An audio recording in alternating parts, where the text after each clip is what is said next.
Nahusay sa gilid ng kalsada sa Batangas ang isang babae matapos pagtatagain at hampasin ng martilyo. Suspect sa krimen ang dating ka-live-in ng biktima. Nasa frontline ng balitang yan, si Gary De Leon. Sa kuha ng CCTV, makikita ang pagdating ng motorsiklong ito sa Barangay Santor, Tanawan sa Batangas.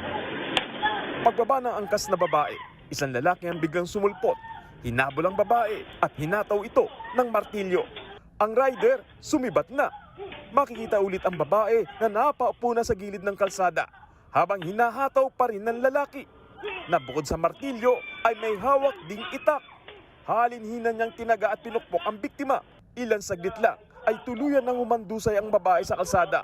Nang makitang hindi na gumagalaw ang biktima, sumibat na rin ang sospek.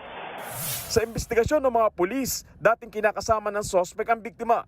Galing sa birthday party ang biktima at inihatid pa uwi ng babaeng rider na kaibigan nito.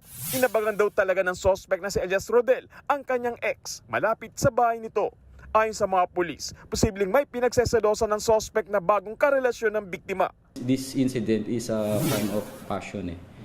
So, yung perpetrator, yung suspect is yung kanyang live-in partner na they separated for almost a week. We're still trying to figure out kung ano yung deep causes kung na nag-udyok, na nakapag-decide itong taong ito, itong ating suspect si Elias Rodel, para gawin itong isang karumal-dumal na kriminal.